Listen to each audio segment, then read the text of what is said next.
Most people will meet 80,000 people in their lifetime. 3 new people a day, every day, for about 75 years. 80,000 people you will meet, and every single one of them has a story.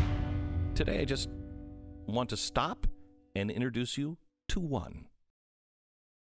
Oftentimes, we take for granted the simple sights that we see. The fall leaves on the ground, or footprints in the snow, your kid on the seesaw, or at the pool. Her hair in your face, her eyes as she works, the road under your bike or your car, the puppy at the park or his ears as they flop, the view from a bus or a ride, a kite in the sky, cheers with friends, a FaceTime call, his back when it works. Now imagine if all of that was plunged into darkness in a split second. This is Lamont. And that's been his life now for 17 years. Darkness. Lamont is blind. But according to Lamont, his vision has never been clearer. Listening is the key. People talk, and people eyes distract them for a minute and they don't hear nothing nobody said to them. So you just gotta close your eyes sometime and just listen. And that voice in that conscience in your head gonna tell you to do the right thing. He grew up with an 89-year-old foster mother in the Dallas projects. And like so many abandoned kids, he longed for money, a purpose, a family.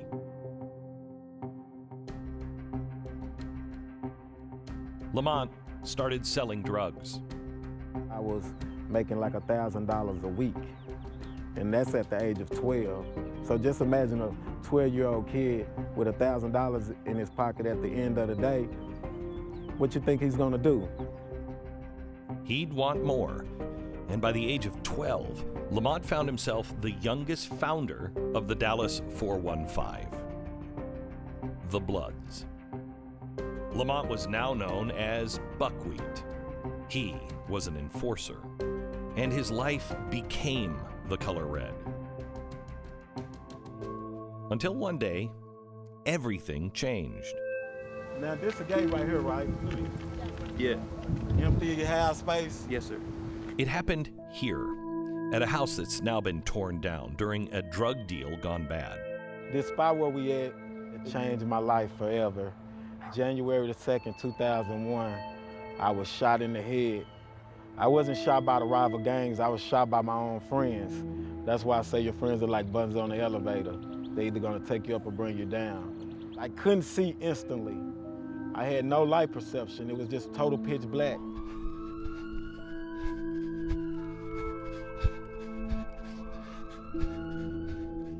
I heard some footsteps, and I asked the guys to come and help me. The guy come help me, and he was a smoker, and I trusted him with my life, and I sat on the curb, and I waited on the ambulance to come, and my journey began after that.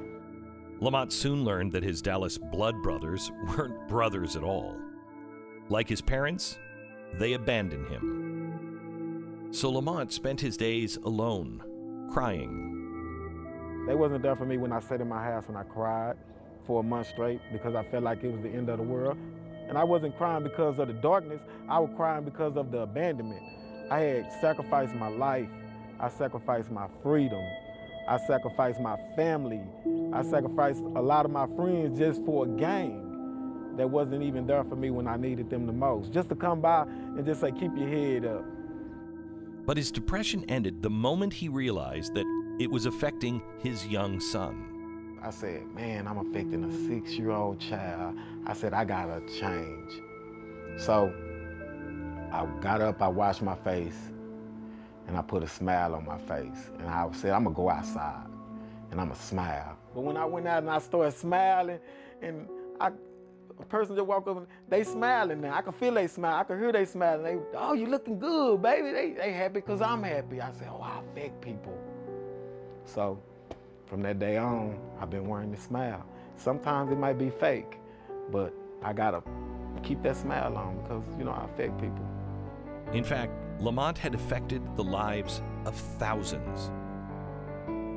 He now spends his time speaking at schools and working with the Dallas police to warn kids that joining a gang is not the answer.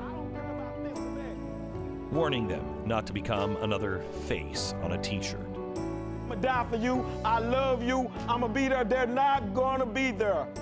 They're not. When you go to jail, they're not gonna write you.